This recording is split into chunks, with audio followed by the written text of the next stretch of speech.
one Nevada senator on background checks and which of the senators and representatives actually own guns. Plus, the fiscal cliff was averted. Now a battle over the budget is brewing. The plans the president is outlining today and the cold reception it's already receiving. Now, Nevada's first choice for news. This is Channel 8 News Now at noon. Good afternoon. Thanks for joining us. Since Denise anchored the morning show, I am joined by the newest member of the 8 News Now team, Cristina Rodda. So welcome, Cristina. Thank you so much, Paul, and I'm pleased to be here. I want to thank all of you for welcoming me to this great state of Nevada, and I look forward to serving you. We start this noon with a deadly fire investigation. Police and fire investigators are looking into a body found at a home fire early this morning. This is interesting because while the fire was contained to the garage area, the body was found inside the home. Firefighters were called out to the home near Warm Springs and Eastern just after 2 this morning, and after they got the fire out, they looked around and found the body inside. The fire was suspicious in nature, so Metro Homicide was called in. Crews did a good job of making an aggressive attack. The fire, the bulk of it appeared to be in the garage area, as well as probably maybe a little bit in the entranceway from the garage door that leads into the house. Now, fire officials say that house is uninhabitable because of the damage from the heat, smoke, and the water. There's about $75,000 in damage to the home.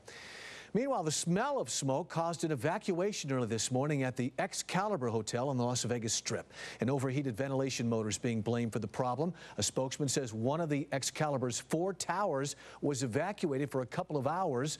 There was no actual fire, but the smell of smoke was strong, and it was passed along through the ventilation system. The machinery that was the source of the problem has been fixed. The battle over gun control law is heating up with a number of different proposals being put on the table. All will face stiff opposition from gun rights advocates. Today, a bipartisan group of representatives are introducing gun control legislation they've written. The proposal would make firearms trafficking a federal offense. It does not, however, address assault weapons. That's different from the proposal President Obama is pushing. His plan includes an assault weapons ban and stricter background checks for gun buyers. More gun regulations could mean changes around the country, but the owner of one Las Vegas Valley ammunition store says things are already getting stricter. Timothy Pindle with Ventura Munitions is going through the process to get licensed to sell guns. The business sells millions of bullets every year online, but Pindle recently branched out and opened a storefront near Russell and Valley View. He says the mass shootings in Connecticut and Colorado have made the licensing process more work. The old place, I had a license for 3 years, but they made a mistake in licensing and gave me a license when I shouldn't have had one. So now I have to go through the whole process at this location. A town advisory board already gave Ventura Munitions the green light, but it still needs approval from the Clark County Planning Commission. Members will vote tonight, and if they say yes, the final step before licensing is a background check with Metro Police. Nevada Republican Senator Dean Heller went on the record today saying he believes a bill tightening background checks on gun buyers has support to pass the Senate. And he says such measures would be, quote, a reasonable step forward. Senator Heller made his comments as the member of federal background checks for guns declined in January following a surge at the end of the year. The 10% drop was not expected. Background checks usually jump at the end of the year as people buy guns as Christmas gifts.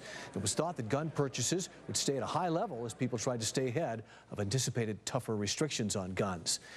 As the debate takes shape, USA Today went to the members of the U.S. House and Senate to see how many of them actually own guns, and 119 Republicans said they own a weapon. 46 Democrats said they do. Some of the lawmakers refused to answer the question. As for Nevada, 5 of our 6 representatives and senators say they do own a firearm. The only one who does not, Democratic Representative Stephen Horsford. The gun control debate is at a critical point following the recent tragedies in Connecticut and Colorado. A reminder, all this week, the I-Team will be looking into the guns of Nevada. Look for stories on our newscast this week and, of course, on 8newsnow.com. For the past month, the I-Team has researched everything from how many guns are registered to what kind of gun is used the most to commit crimes. We look forward to bringing you those in-depth stories. It's the first Tuesday of the month, and that means Metro officers around the valley are ready to meet with the public for tonight's First Tuesday event. This month's theme is a little bit different. Though its caption is Captain's Choice, that means depending on which department people decide to visit, a different topic will be discussed. We have a list of topics on our website. The keyword of First Tuesday. Just go to any Metro area station command at 7 tonight if you want to take part.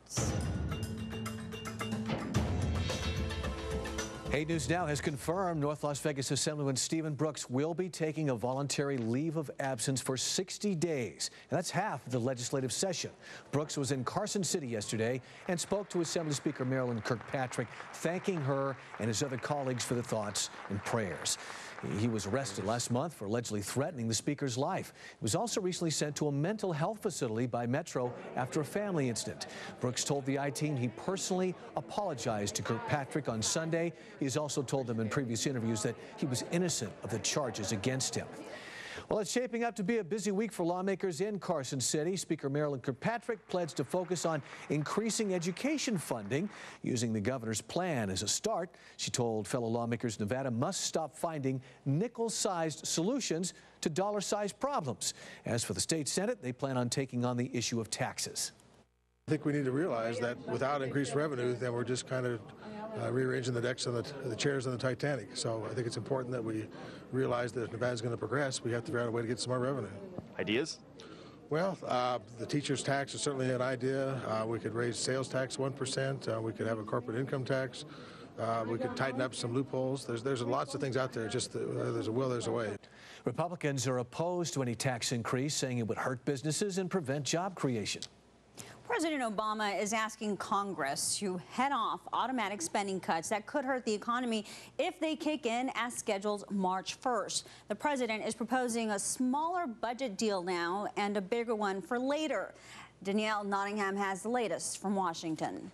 President Obama is calling on Congress to come up with billions in spending cuts as a short-term fix to stop massive automatic across-the-board cuts set to take effect in less than a month. Our economy right now is headed in the right direction, and it will stay that way as long as there aren't any more self-inflicted wounds coming out of Washington. Last year, Congress and the president signed off on the automatic cuts to force themselves to deal with the nation's skyrocketing debt. The original deadline was January 1st, and when they couldn't reach a larger budget deal then, they postponed it to March 1st. The White House wants another short-term fix to head off a hit to the fragile economy and give lawmakers more time to work out a 10-year plan. The president continues to push an approach that includes more tax revenue along with spending cuts. But House Speaker John Boehner says tax hikes are out of the question. If government spending were what the president believes creates economic growth, we shouldn't be having any of these problems at all. Speaker Boehner says he does not want another temporary fix. Some House Republicans have indicated they will let the automatic cuts take effect if there's no long-term agreement to reduce the deficit. Those cuts would take a big bite out of military spending and domestic programs, including a 2% hit to Medicare. Danielle Nottingham, CBS News, the White House. The Congressional Budget Office analyst says the government will run an $845 billion deficit. The government will have to borrow 24 cents of every dollar it spends. Paul? More Broadway is coming to Las Vegas. The new offerings that will give you another reason to visit the Smith Center. Plus, for many travelers, there's nothing worse than a screaming child that will not stay on their seat. There's a new idea that's going to make travel a little quieter if you're willing to pay for it.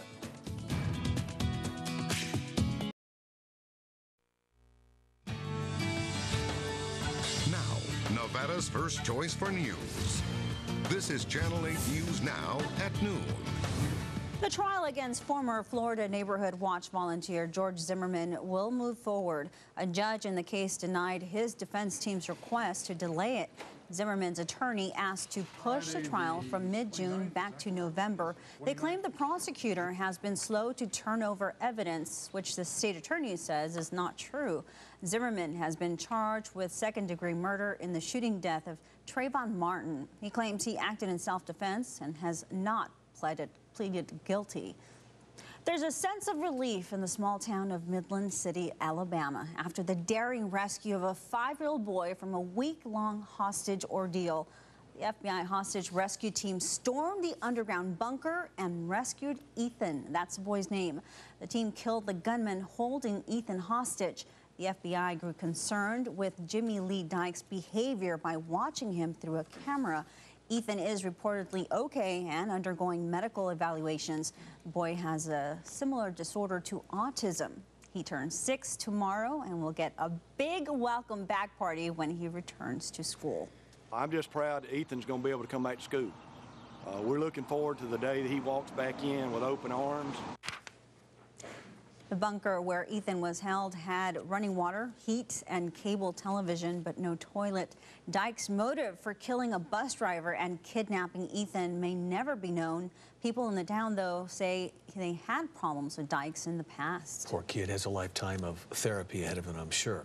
Well, the blackout that delayed the Super Bowl may have been a surprise to the players and millions of people watching, but we have new information that people in charge were aware of potential power issues, the work that was done ahead of time in hopes of preventing a problem. And 70 degrees in early February. How close southern Nevada will get to that mark today? Sherry has neighborhood weather coming up.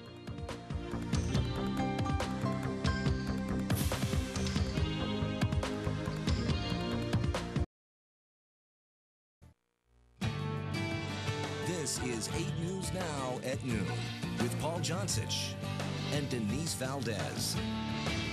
The news of Southern Nevada is now. Well, arrest has been made in that double shooting at a soccer tournament a couple of weeks ago. According to police, 18-year-old Ezra Peoples told a friend that he was behind the crime. Apparently, he was mad at his parents, so he shot into the Teton Trails Park from his bedroom using a rifle with a scope. Well, 2 people were hit. Fortunately, they were not seriously injured. The friend Peoples confessed to is also in trouble. Maurice Daniel Talley is now facing charges in an unrelated home invasion that happened last month near Jones and Iron Mountain. There are a number of new Broadway hits coming to the Smith Center. The Performing Arts Center announced their 2013-2014 lineup yesterday with the help of a puppet from the show War Horse. Now that show, along with Les Miserables, Sister Act, Evita, and Mamma Mia, will be part of the new season. The president and CEO says he's expecting many of these Broadway hits to sell out. Seeing our audience respond tonight to these extraordinary shows, it really is gratifying. I mean, it's great to see the extraordinary responses they're having to these shows. The hit show, The Book of Mormon, will also be coming to the Smith Center. Season tickets go on sale starting February 19th. The rest of the tickets will be available in May.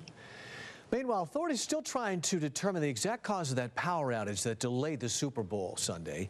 Outside investigators being brought in to help Superdome officials figure it out, but documents show a loss of an electrical feed was a concern. Authorities warned in an October memo that tests on the dome's electrical feeders showed decay and a chance of failure, and that led to more than $1 million of work being done in the Superdome, including $600,000 to upgrade the electrical feeder system. That work was done back in December. The celebration for the Super Bowl champion Ravens has taken over the city of Baltimore. There's a day full of events to mark the team's 2nd Super Bowl title. It all started with a rally outside the Baltimore City Hall, followed by a ticker tape parade. Look at them go. Eventually, it hurts if you're a 49er fan, right? Eventually, the team will make its way to its home stadium for a celebration with its fans. That's Joe Flacco there in his millions.